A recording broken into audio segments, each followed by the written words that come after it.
Bem-vindos a GeoPapers!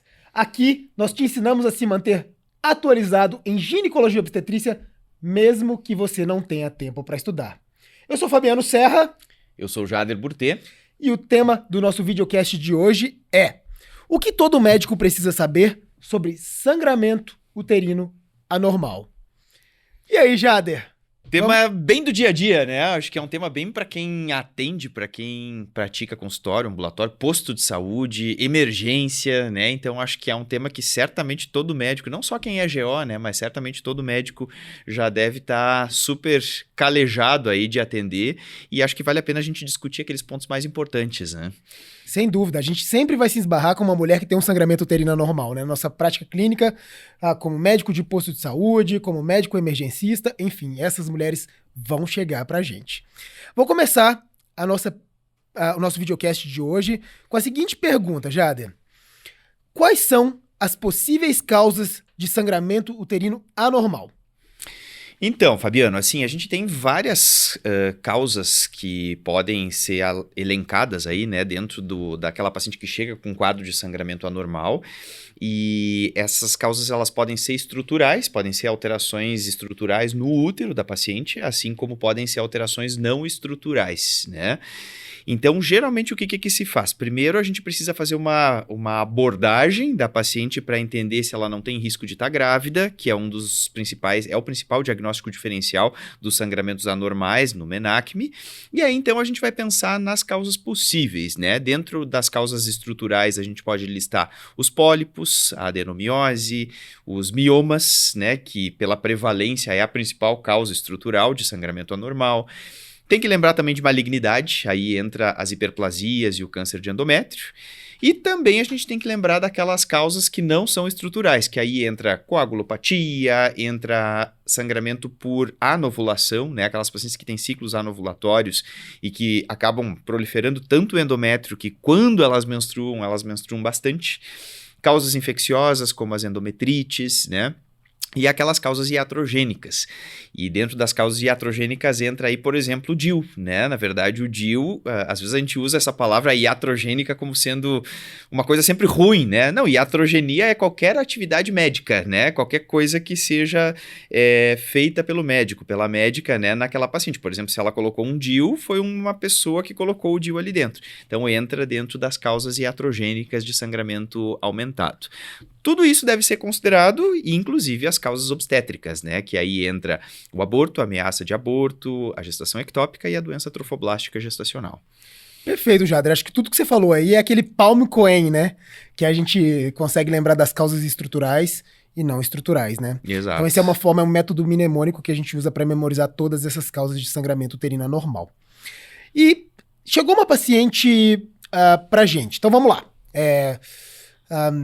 A gente viu que uma paciente tem sangramento uterino anormal. Como que seria essa primeira abordagem de uma paciente com esse sangramento uterino anormal? Como é que a gente investigaria isso? Então, primeira coisa, a gente precisa fazer uma boa anamnese, né? Entender como é que é esse calendário menstrual prévio da paciente. Então, conversar com ela. Como é que são as suas menstruações? Como é que elas eram no passado?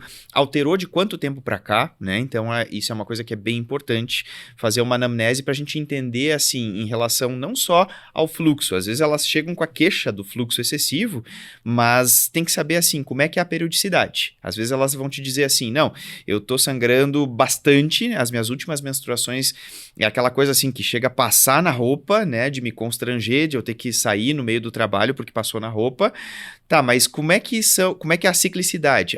Tá estranho, assim, eu tô sangrando, tô menstruando a cada 90 dias, né, ou a cada 100 dias. Então, realmente ela tem aí um quadro de menstruações infrequentes, né, que antigamente a gente falava em oligomenorreia, e aí você já vai começar a direcionar o seu raciocínio para a anovulação, por um sangramento de causa de anovulação, né, que aí a gente poderia pensar nas causas de anovulação, as fisiológicas e as patológicas. Tem que saber, assim, se esse sangramento, se tem alguma probabilidade dela estar grávida, né? Então tem que ver qual é o método contraceptivo que ela está usando. Então faz parte daquela boa anamnese ginecológica, né? Você tem que saber se tem risco dela estar grávida, tem que saber se essa paciente, como é que é a periodicidade, e é importante ela nos dar esse calendário menstrual. Eu acho que hoje, talvez você tenha essa experiência da prática também, é muito mais fácil da gente perguntar isso para as pacientes porque elas usam os aplicativos, né? Antigamente não tinha os aplicativos e aí a paciente, eu não sei, mas 6 meses para trás eu não me lembro. Agora elas têm como registrar tudo, né? Tem os aplicativos, então fica fácil, né? Eu sempre peço no meu consultório, me mostra aí como é que tá, me mostra quando é que foram as menstruações. Elas vão mostrar no aplicativo e aí você já consegue ter uma ideia, né? De se está sendo, se a ciclicidade está normal ou não, né? E você já consegue ver se o número de dias está aumentado ou não. Do ponto de vista de definição, quando é que a gente vai considerar, né, quando você tem um fluxo de duração prolongada? Mais de 8 dias. Se ela ficar mais de 8 dias menstruada, a gente já vai considerar como sendo uma anormalidade. E o fluxo é subjetivo, né? É a paciente que vai te dizer, de acordo com o absorvente, o coletor, a calcinha absorvente, o que ela está percebendo se realmente está aumentado ou não. Então, fazer uma boa anamnese, um bom exame físico, né? Então, a gente tem que lembrar que precisa fazer um exame especular, a gente precisa olhar o colo, né? Às vezes a paciente tem um tumor de colo ali, um câncer de colo uterino ulcerado que está sangrando. Então tem que passar o espéculo, né? Para a gente olhar se não tem nada cervical que possa estar provocando esse sangramento. Fazer um exame de toque para a gente ver se esse útero está aumentado de tamanho ou não, para a gente pensar em uma possível adenomiose, em um possível mioma. Ver se tem alguma queixa associada com o sangramento. Se ela te disser, não, quando tem o sangramento, tem dor, tem dismenorreia, já fala mais a favor de adenomiose do que de miomatose, né? Então essa é a abordagem inicial que a gente vai fazer no consultório, no ambulatório, no posto de saúde, quando a gente acolhe aquela paciente com sangramento anormal. Então uma boa anamnese e um bom exame físico e considerar todas essas questões, né? Quando a gente está atendendo para já direcionar para a provável etiologia do sangramento. Como sempre, anamnese e exame físico fazendo parte aí da nossa base da medicina para investigação de tudo, né? Então lembrar que sempre a gente vai ter que fazer anamnese e exame físico muito bem feitos para a gente qualificar aí exatamente o que é esse sangramento uterino anormal. Perfeito. Pensando nisso, Jader, o que a gente pensaria como primeiros exames a serem solicitados para uma paciente nossa que chega com um quadro de sangramento uterino anormal? Então, assim, primeiro, fazer uma boa anamnese, um bom exame físico é fundamental, né? Eu acho que faz parte definitivamente aí da propedêutica. É importante a gente saber também, né, e avisar também o pessoal que está nos assistindo que é importante sempre examinar a paciente, mesmo que você não seja ginecologista, né? Às vezes, mas eu não sou ginecologista, como é que eu vou passar o espéculo na paciente? Você pode sim passar o espéculo na paciente. E aí, então, depois de feita essa avaliação global, né, com anamnese e exame físico, a gente precisa pedir um exame que é o exame que é fácil, é barato, é simples da gente conseguir, né? Que é o ultrassom transvaginal. O ultrassom vai nos dizer, né, se tem algum tipo de alteração estrutural nesse útero ou não. Então a gente vai pedir um ultrassom transvaginal. Já vamos aproveitar esse momento para pedir um hemograma, para ver, a gente consegue ver a repercussão hematológica desse sangramento, né? Então já pede um hemograma e também a gente tem que excluir gestação, sempre, né? Mesmo que a paciente diga, não, mas eu estou cuidando, uso preservativo. Preservativo, por exemplo, é um método super falho, né? Como contracepção, se a gente for pensar em contracepção. Então tem que excluir gravidez, a gente vai pedir um beta-HCG para a paciente, vamos pedir um hemograma e vamos pedir um ultrassom transvaginal, que vai ser o exame que vai nos dizer se tem alguma alteração estrutural nesse útero ou não. Perfeito, perfeito. E pensando nisso, se a gente for considerar as causas estruturais, que são aquelas causas que realmente a gente vai achar alguma coisa relacionada para justificar esse sangramento, uma causa orgânica específica ali, né? Quais seriam as alterações que a gente encontraria nesses exames? Então, a gente tem das causas estruturais, né, o acrônimo PALM-COIN, que eu acho que é fenomenal, assim, que foi a FIGO, né, a Federação Internacional de Ginecologia e Obstetrícia, que colocou. Foram os trabalhos ali do Dr. Monroe, né? Ele colocou, então, as 4 grandes causas que a ultrassonografia vai nos dar pistas. Quais são elas? PALM, né? P é pólipo, A é adenomiose, L é leiomioma e M é malignidade. O que a gente vai ver? Na adenomiose, a gente vai ter aquele ultrassom que vai mostrar aquele miométrio todo infiltrado, né, por células endometriais, por tecido endometrial. Então, a gente vai ver um miométrio de ecotextura heterogênea, um útero aumentado de tamanho. A gente vai ver que tem essas áreas anecoicas, né, quando a gente analisa a textura do miométrio, e aí a gente vai ver, então, que é sugestivo de adenomiose. Mas é importante a gente lembrar que tem algumas pacientes que têm adenomiose e que têm ultrassom normal, né? Que às vezes o ultrassom está absolutamente normal. Esse é o padrão típico, né, de ultrassom de adenomiose, quando você vê essa ecotextura heterogênea. Já o pólipo, né, que é o primeiro do palm coin, o P, ele vai mostrar uma estrutura hiperecogênica que se projeta para a cavidade uterina. Então, quando você tem um pólipo endometrial que está causando sangramento, o ultrassom vai te mostrar. Identifica-se na cavidade uterina uma área hiperecogênica medindo 1,5 né, centímetros, por exemplo, né, que aí é sugestivo de pólipo. O pólipo ele tem essa característica de ser hiperecogênico.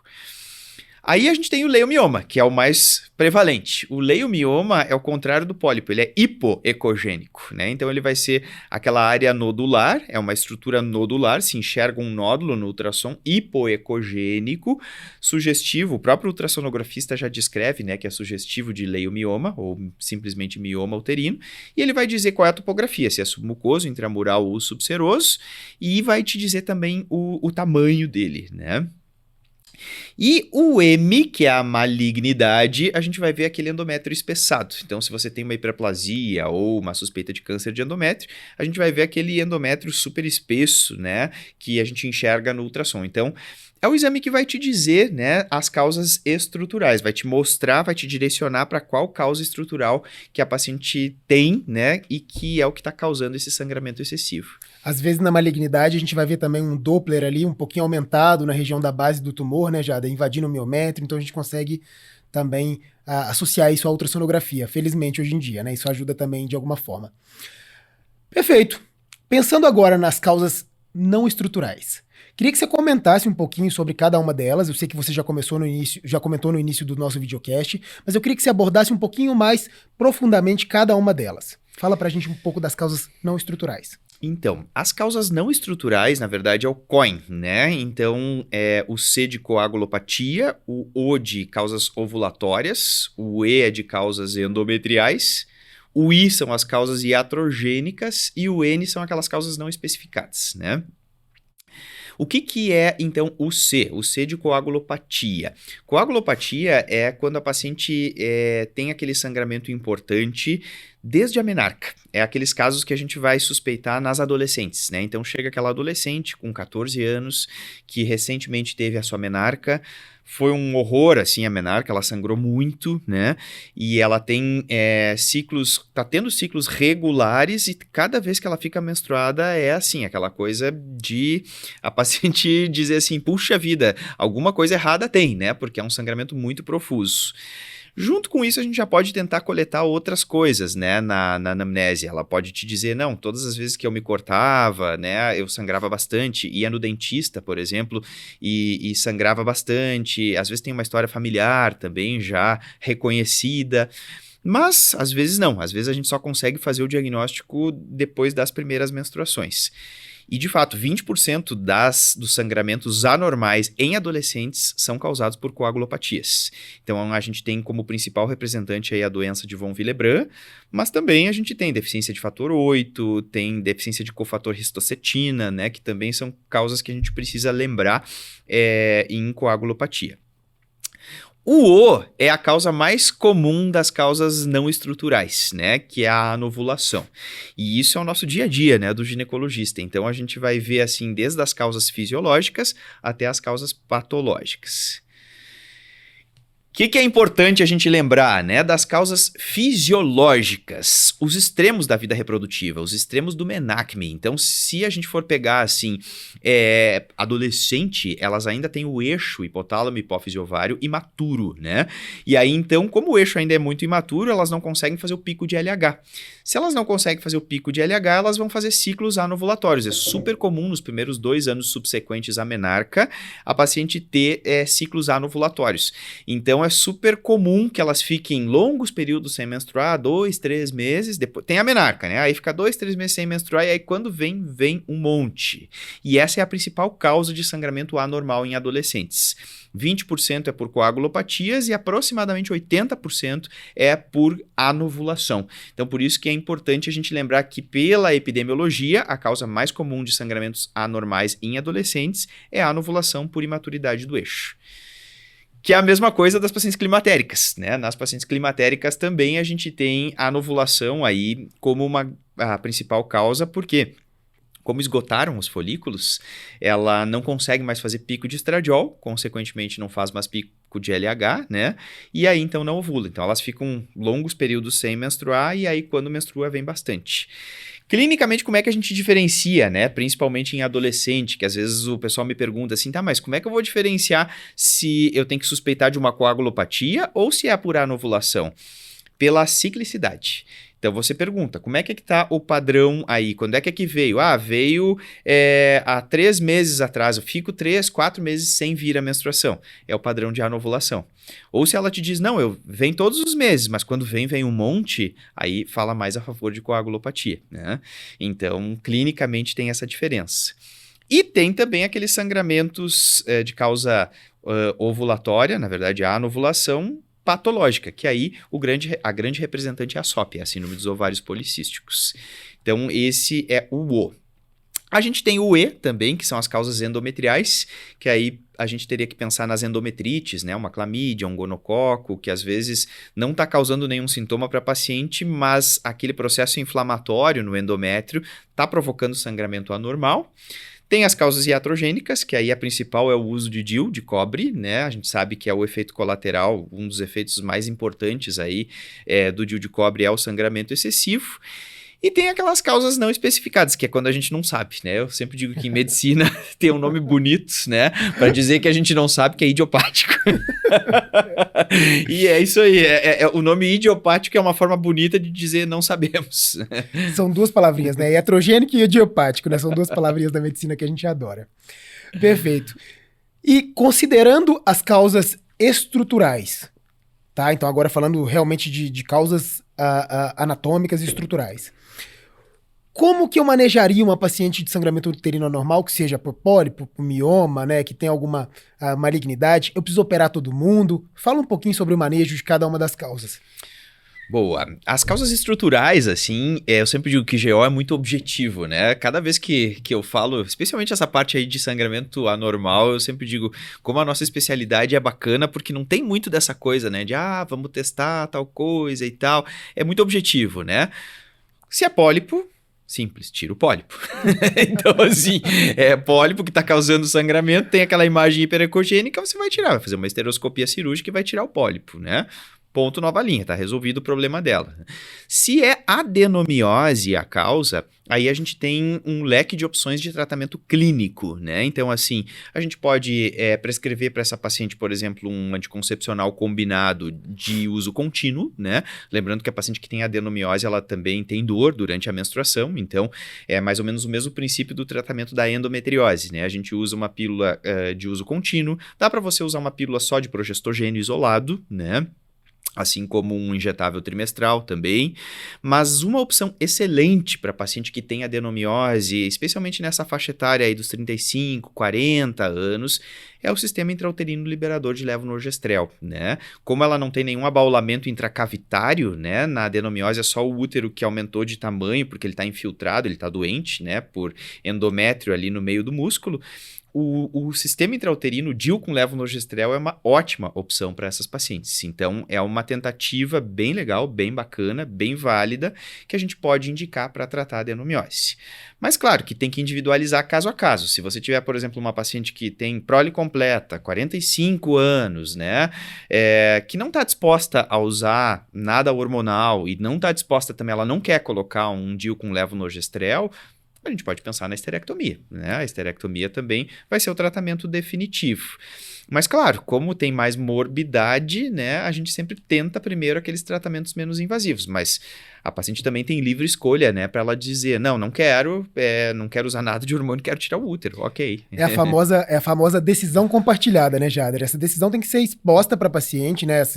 Esse leque de opções tem que ser exposto para a paciente, e a paciente vai decidir conosco o que a gente vai fazer, né? Exato, exatamente. O mioma também, né? O mioma, se é um mioma único, isolado, submucoso, tira o mioma, né? A gente faz uma esteroscopia, faz uma miomectomia esteroscópica, né? Se é um mioma intramural, por exemplo, aí a via tem que mudar, a gente acaba tendo que fazer por laparoscopia, né? Ou laparotomia, mas obviamente, atualmente é melhor a gente fazer por laparoscopia. E, claro, assim, o mioma varia também, de novo, a decisão compartilhada, né? Se é um mioma único, isolado, o melhor é tirar o mioma. Agora, se você tem vários miomas numa paciente já com prole definida, a esterectomia acaba sendo aí a opção mais plausível, assim, e de mais bom senso. Mas claro que teria que conversar com a paciente, né, para ter essa decisão conjunta. E óbvio, malignidade, aí a gente não precisa nem discutir, não né? precisa discutir, né? Malignidade aí é o tratamento oncológico indicado. Aí realmente a gente vai fazer cirurgia na maioria dos casos, ou às vezes quimioterapia, enfim, a gente vai ter que definir aí depende com do estadiamento, etc e tal. Exatamente. Então, para a gente finalizar o nosso videocast de hoje, eu queria te perguntar a respeito do manejo das causas não estruturais. Então já falamos do manejo das estruturais, agora seria o manejo das não estruturais. Então, das causas não estruturais, a gente tem a coagulopatia, né? Então, a coagulopatia a gente precisa realmente encaminhar a paciente para o profissional hematologista, né? Para fazer o tratamento adequado, né? Tem que, como é uma discrasia sanguínea, uma alteração hematológica, é indubitável que a gente precisa ter o hematologista do nosso lado. Então, assim, tem alguns trabalhos com um uso de desmopressina, né, para paciente com coagulopatia, mas eu acho que ainda são trabalhos muito iniciais. O próprio manual assistencial da Febrasgo coloca que a gente ainda não tem, assim, muito respaldo para o uso da desmopressina. Apesar de ela ter o spray nasal, né? Uhum. A gente ainda não tem muito respaldo. Então, a gente vai precisar do profissional hematologista para uma decisão conjunta, né? Quando é a anovulação, que é o principal que o ginecologista acaba vendo no dia a dia, a gente tem um leque de opções, né? Tem as opções da gente entrar com uma progesterona de segunda fase, só de segunda fase, ou uma pílula de progestogênio isolado, ou um anticoncepcional combinado, né? Para regularizar os ciclos. Dá para a gente entrar com um implante subdérmico, um injetável trimestral, um injetável mensal também, né? Um sistema intrauterino liberador de levonorgestrel. Tudo isso a gente tem como alternativa hormonal, né, para paciente que tem sangramento de causa de anovulação. Mas também a gente tem as opções não hormonais. O que a gente tem? Anti-inflamatório. Né? Bom e velho anti-inflamatório não esteroide. Então, se você pegar, por exemplo, o ácido menfenâmico, que é o que a gente mais utiliza no dia a dia, tem gente que gosta de ibuprofeno, de diclofenaco, naproxeno, né? Tem vários tipos aí, né? A gente tem um arsenal de fármacos, mas assim, se você usar um ácido menfenâmico, além de você reduzir dismenorreia, você também está reduzindo sangramento.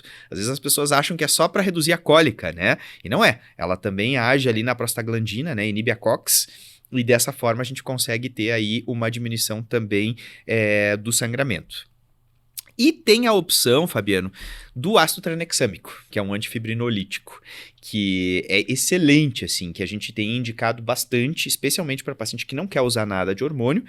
O ácido tranexâmico, ele é um antifibrinolítico, né, que acaba agindo bem naquele sistema de fibrinólise, né, depois que forma o coágulo, o sistema fibrinolítico vai lá e vai desfazer esse coágulo, e o ácido tranexâmico, ele consegue segurar o coágulo por mais tempo, e dessa forma consegue fazer a paciente parar de sangrar. Eu costumo dizer que é um estabilizador do coágulo, é ótimo isso, né? Isso. Ele estabiliza o coágulo, deixa o coágulo quietinho ali, não vamos desfazer não, deixa ele aí tampando e tamponando isso aí. Exatamente. Então, assim, para aquela paciente que não quer usar nada hormonal, especialmente assim, paciente que já está quase menopausando ali, né, e tem esses sangramentos de anovulação, é uma opção que a gente tem. Só que, claro, cada vez que ela fica menstruada, ela precisa usar, né? Então, a dose é 1,5 a 4 4 gramas por dia, né? O comprimido que a gente tem é de 250, o disponível no mercado, então você prescreve 2 comprimidos aí de 8 em 8 horas, que dá 1,5 grama dia, e aí a paciente fica usando, né, de 8 em 8 horas até cessar o sangramento. É uma bela opção. Tem a opção também do ácido aminocapróico, né? Mas ele é menos estudado do que o ácido tranexâmico. O ácido aminocapróico, ele também é um antifibrinolítico, mas o que mais é usado é realmente o ácido tranexâmico. Então, é uma opção que a gente tem para aquela paciente que não quer nada de método hormonal. Acho que na síndrome dos ovários policísticos é importante dizer também sobre a mudança de estilo de vida, né, Jader? Às vezes, se a paciente é obesa e ela tem ciclos anovulatórios, às vezes só com a mudança de estilo de vida ela volta a ciclar, né? Eu queria que você comentasse um pouquinho também sobre isso. Isso é muito comum. O paciente com SOP, assim, é uma doença metabólica, não é uma doença ginecológica ou endocrinológica. Ela é uma doença que envolve o ginecoendócrino, especialmente essa parte metabólica, né? Essa parte de metabologia. Então, a paciente perdendo peso, fazendo dieta, exercício físico, em muitos casos é o tratamento da síndrome, né? Então, assim, a paciente perdeu peso, tem um hábito de vida mais saudável, ela deixou de ter SOP. Então, é que nem diabetes, né? Que às vezes a gente diz, como é que agora a pessoa não tem mais diabetes? A pessoa pode deixar de ter, né, SOP só por mudança de estilo de vida.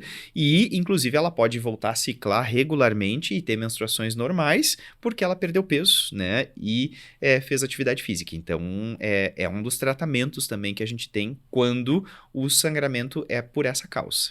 Isso, eu acho que é importante só para lembrar o pessoal mesmo que está assistindo a gente que nem tudo a gente vai entrar com hormônio, né? Dependendo das possibilidades aí, da discussão, da decisão compartilhada que a gente vai ter com a paciente, é importante a gente abordar essa paciente como um todo e tentar fazer também um ajuste metabólico dessas pacientes que têm síndrome dos ovários policísticos, por exemplo. Estou muito feliz com o nosso bate-papo de hoje. Espero que vocês que estejam nos assistindo aí tenham gostado também.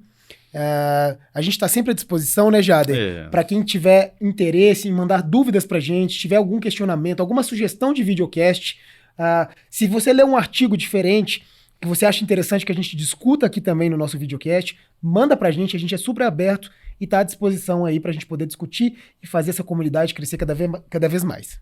É isso aí. Gente, muito obrigado aí pela atenção de vocês. Deixem os comentários aí pra gente e vamos seguir aí, porque o objetivo é a gente construir conhecimento científico de qualidade e ajudar os colegas aí, porque o benefício a gente já sabe, né? É a saúde das nossas pacientes, da nossa população. Com certeza. É isso aí, pessoal. Muito obrigado. Até a próxima. Obrigado, gente.